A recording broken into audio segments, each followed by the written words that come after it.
Everybody, welcome back to another episode of Shifty's 49ers Talk. In this video, we're going to do my first, but way too early 2023 mock draft for the San Francisco 49ers. There is a lot to talk about in this video, so let's not waste any time. Let's jump right in.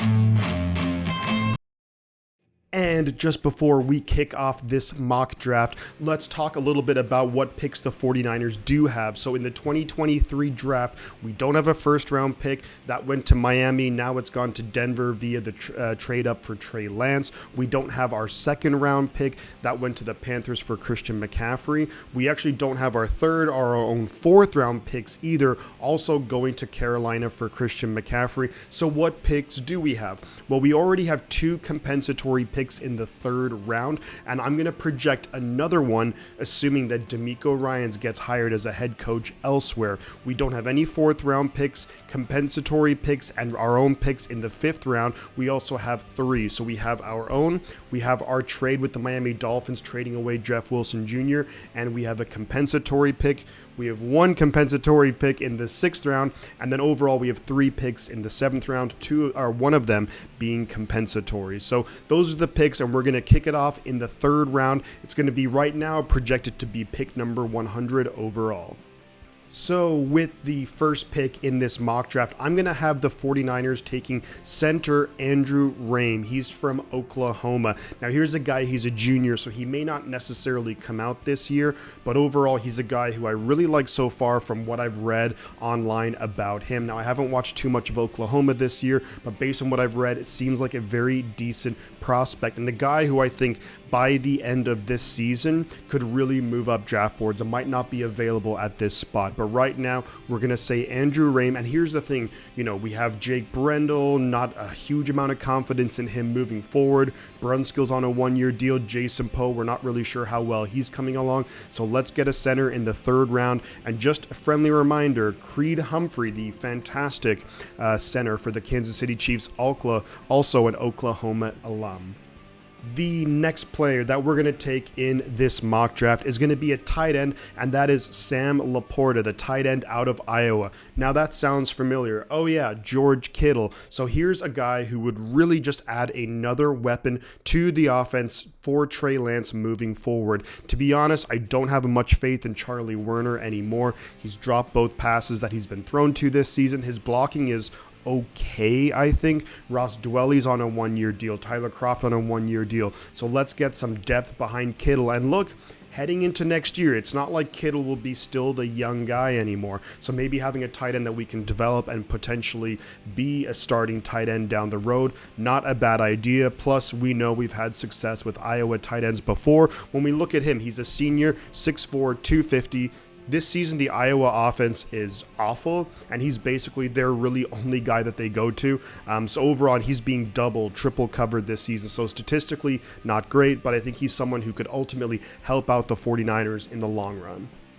With pick 103, which would be the compensatory pick via DeMeco Ryans getting hired by another team, I'm projecting that. It's going to be safety Tyke Smith. Now, he started out his career with West Virginia. He now plays with Georgia. West Virginia, really impressive. Really has found it difficult to get on the field and to play a ton in Georgia, but I do think he's someone who's shown throughout his career a ton of really good ball skills. He's 5'10", 198, so really in that mold of what we're looking for. He is also a junior, so it's potential that he goes back to school to really try and increase his value. But if he decides to come out, I think in the third round, based on what he's done previously and what he may do for the rest of this season, I think he would be a really good selection. And let's remember, Jimmy Ward has already been talking about, this is my last year with the team and blah blah blah. So I'm not really necessarily counting on Jimmy Ward coming back. I do hope that he does at a reasonable price, close, but not counting on it. So let's try and get his replacement,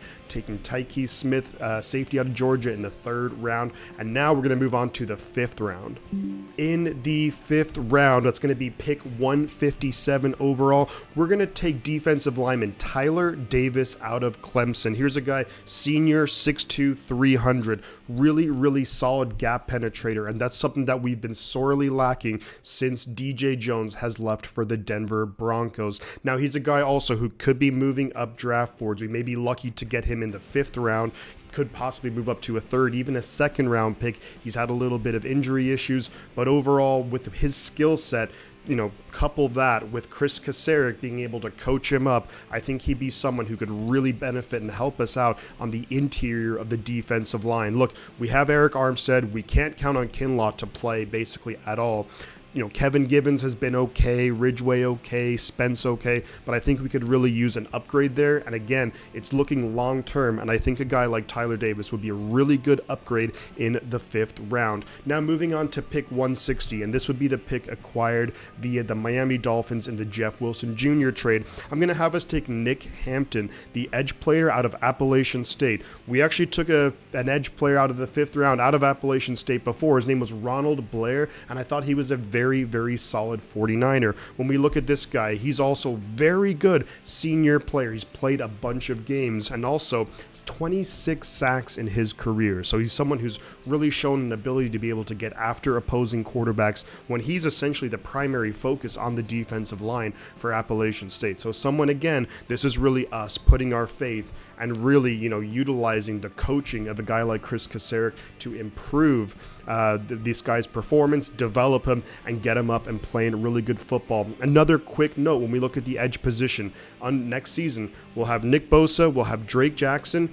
No other edge players are going to be under contract. Now, I do expect us to maybe bring back a couple of guys, whether that's maybe Jordan Willis or a Kerry Hyder or someone like that, but also possibly Samson Ebukam. But this is just some insurance that if we can't bring him back, we'll have some depth at edge.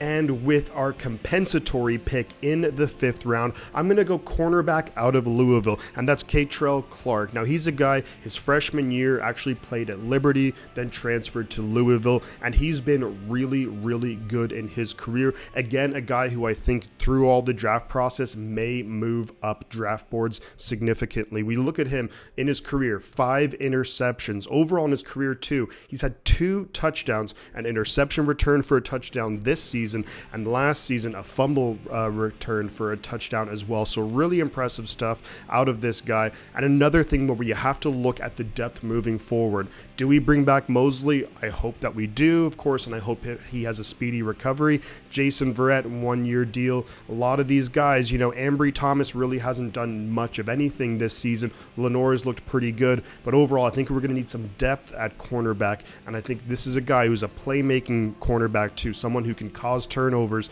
and really help out this defense moving forward.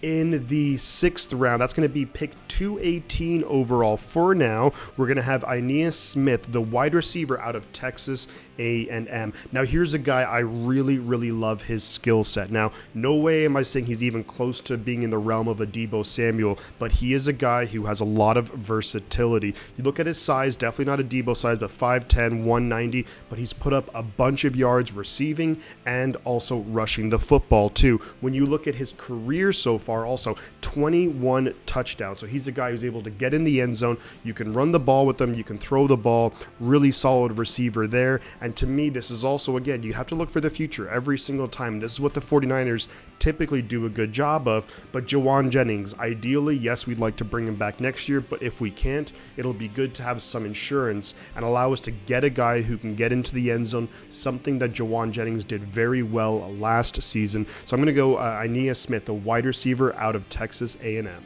And we are very quickly now going to run through the 7th round, and we have 3 picks in the 7th round. We're going to kick it off with a guy who has a fantastic name. That's going to be Bumper Pool, the linebacker out of Arkansas. He's a senior. He's played 50 games in his college career, and someone, I think we all remember, a linebacker out of Arkansas that we took in the relatively late rounds before, and that was Dre Greenlaw. So we dip into that again. Look to see, and maybe Dre Greenlaw could be a very good mentor for him He's someone who will allow us to give us some depth again at the linebacker position. You look at Azeez Al-Shaair. I mean, again, like a lot of these other players, I would like to bring him back, but I don't think that he'll be coming back. Probably sign a bigger deal elsewhere. Now, with our second pick in the 7th round, I'm going to go with Courtland Ford, the offensive tackle out of USC. Here's someone who could definitely move up draft boards as well. Pretty athletic, solid pass protector, and could be a potential, depth piece, because I don't believe we're going to bring back Mike McGlinchey in 2023.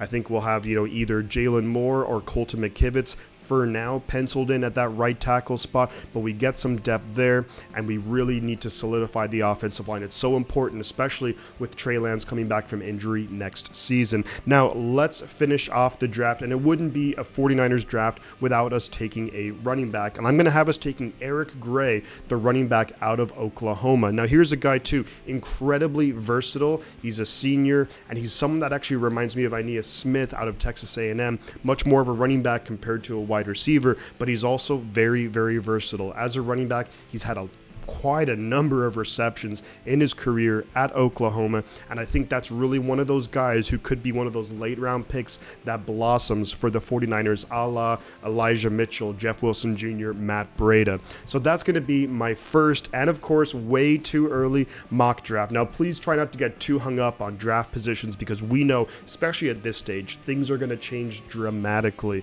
But I'd love to hear your guys' thoughts on my mock draft, what you think of the positions that I targeted, the players that I targeted. I'd love to hear your thoughts in the comments. If you like the content, do drop a like and consider subscribing to the channel. Through maybe at the end of the season, then of course all the way leading up to the draft, I'll be doing a whole bunch more of these, but I just wanted to begin the initial process of looking at some of the prospects in the 2023 draft. But that's going to do it for me, guys. I'm going to say two things. The butt counts. I'm going to catch you guys on the flip side.